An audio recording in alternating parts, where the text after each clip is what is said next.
iHeart, get ready. Fantasy football is here. Welcome to the Full-Time Fantasy Show. FullTimeFantasy.com is home to the Fantasy Football World Championships and the best players in the world. Real money winners giving their secrets to help you win. Now exclusively on iHeart. This is the Full-Time Fantasy Show with your host, the one, the only, Dr. Roto.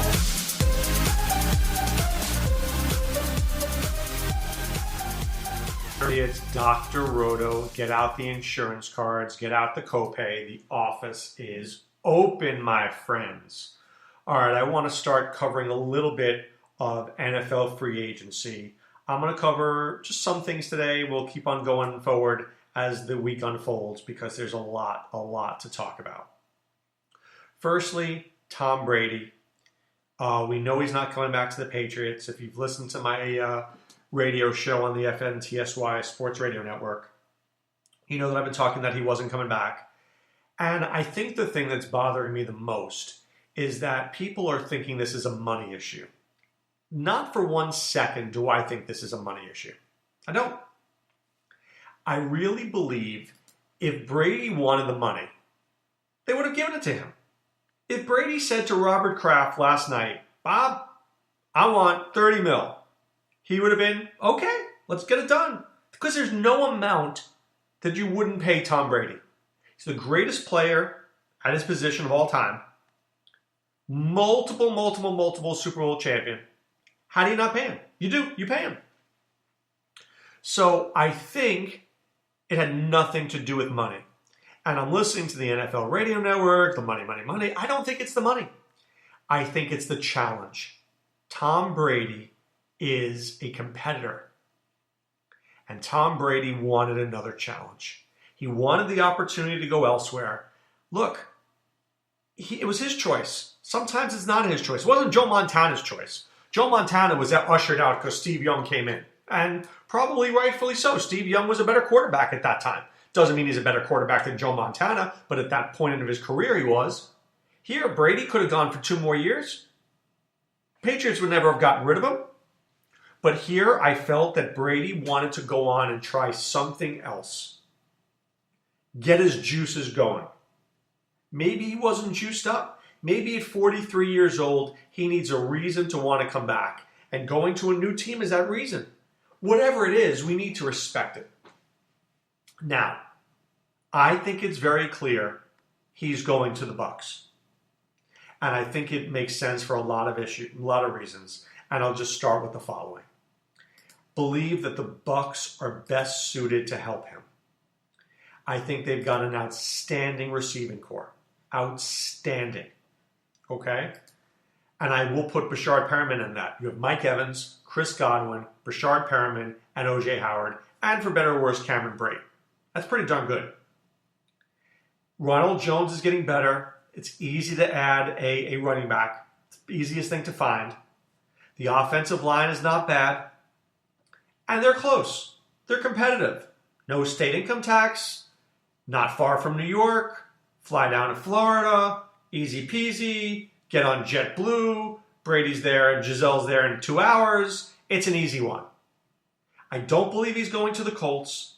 And I don't believe he's going to the Chargers. The Chargers makes no sense. You're not going to leave your family. Think about this. I want you to really think about this.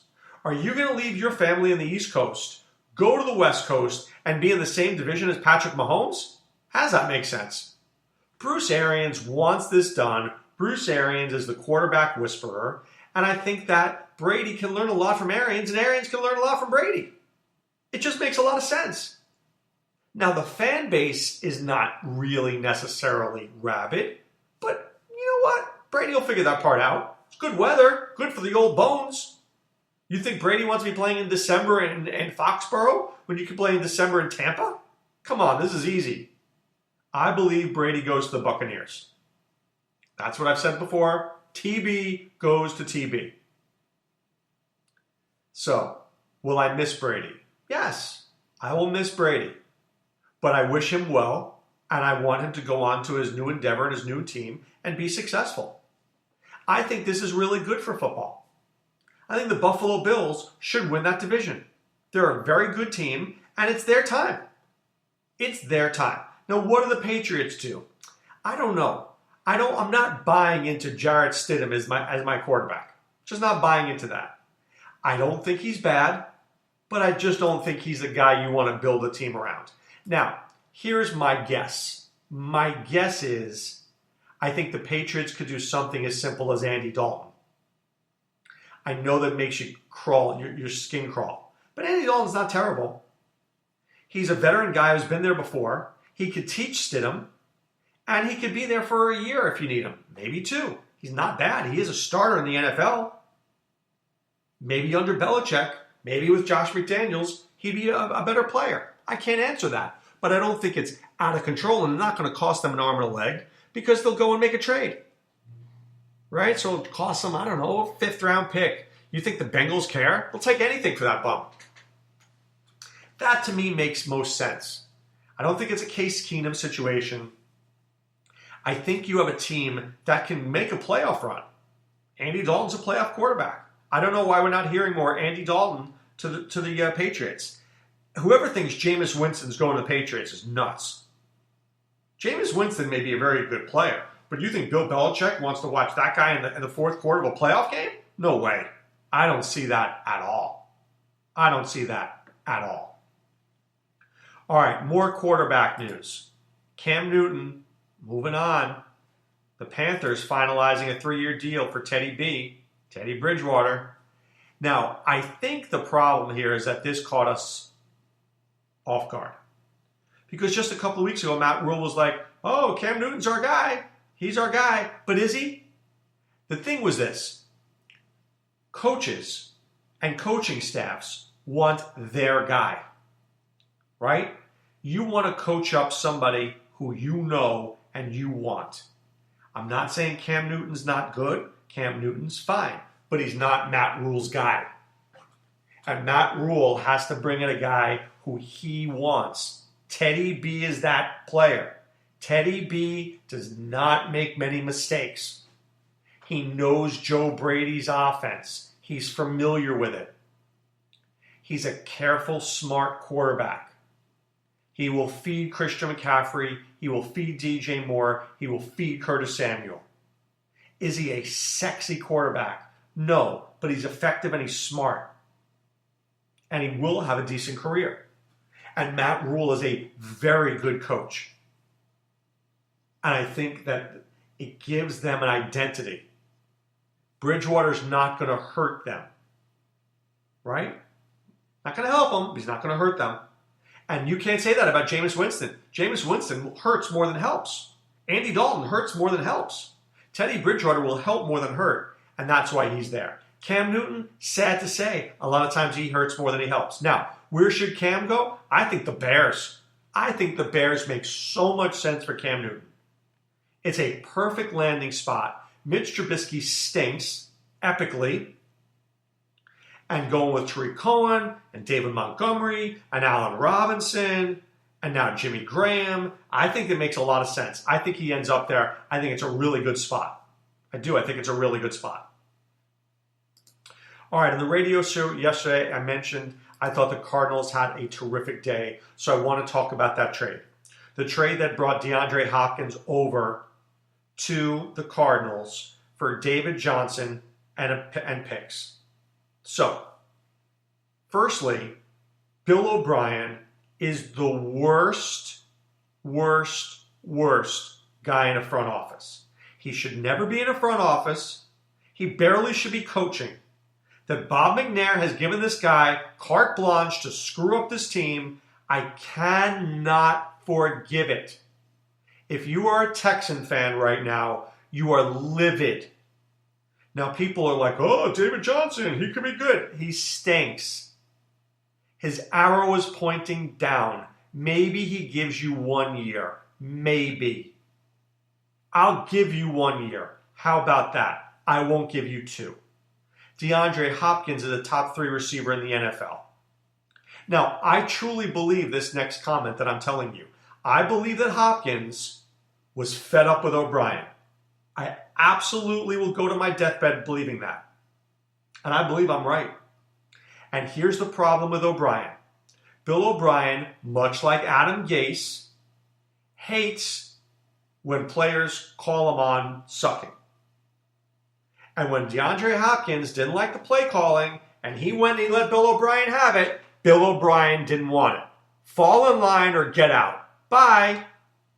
Well, listen, Mr. O'Brien. You're not a good coach. You are a crappy play caller, and I trust DeAndre Hopkins. There are certain players I trust. When Beckham says that Pat Shurmur sucks, I believe him. If Hopkins says that Bill O'Brien sucks, I believe him. Because they are at such a high level, you have to trust them. They need to be playing for visionary coaches, not Bill O'Brien. Don't you understand that? That's why it would never work. That's why Beckham couldn't work with Freddie Kitchens, because Freddie Kitchens sucks. Beckham knows more than Freddie Kitchens. He's that good a player. It's a mistake. Now Hopkins goes to Arizona, and look out. Kyler Murray doesn't get any better than this. Not only does Hopkins go there, they get rid of David Johnson, who they want to get rid of anyway. Kenyon Drake is a revelation. Murray to Drake or Murray to Chase Edmonds, this is fantastic. Now you've got Hopkins, Fitzgerald, and Kirk, and a little Andy Isabella. Man, this offense is good. This offense is really, really good. Do they have issues on defense? They do. Do they need to fix them? Yes. Are they getting closer? Yes. Could the Cardinals be a playoff team because of this? Yes. Hopkins and Drake are going to make that offense really, really work. This is a sensational deal. Now, the Texans should also know that they have a bad deal from something else, where they saw the Vikings make a trade with the Bills, where the Vikings got a first-round pick for Stephon Diggs. Now, let's talk about this very quickly. Josh Allen, through the roof. Allen now has Stephon Diggs, John Brown, Cole Beasley, Devin Singletary. This offense is good. This offense took a big step up. Josh Allen, absolutely top 10 fantasy quarterback next year. If you don't agree, you don't know what you're doing. Quit the game right now, because I'm going to beat you. Seriously. Loving Devin Singletary as well. Is Josh Allen the most accurate guy in the world? No, but Stephon Diggs fixes a lot of things. He is a true number one receiver. Now, let's understand something else. Do you know why Stephon Diggs was so miserable in Minnesota? Because he knew how bad Kirk Cousins was. He knew how bad the offense was. He called them on it. This guy called them on how putrid the offense was. And you know what they said? Get out of here. But Diggs was right. The offense was bad. Kirk Cousins was bad. I mean, he had spots where he played well, but come on, do we remember the season? Kirk Cousins really was not a very good player for most of the season. He came on at the end, true enough, but there were a lot of bad weeks that he had. I mean, there were a lot of bad weeks. So let's not revere Kirk Cousins. He's not that good. Stephon Diggs goes to a team that wants him, that will use him. So there you have it. I'm really excited about some of these moves. I'm ecstatic about the moves.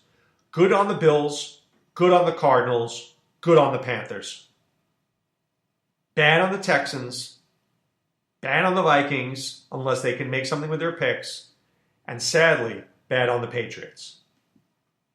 All right, but time now to put away the insurance cards, put away the copay. The office is closed, my friends. I'll be back with more on Thursday, giving you another fantasy football update. This is Dr. Roto saying be well and take care. Thanks for listening to Full Time Fantasy. There's never been a better time to join and go full time. Visit fulltimefantasy.com. Use the promo ROTO50 for 50% off your first 2 months. And don't forget, fantasy players, please thumbs up the podcast on the iHeart app. See you next time.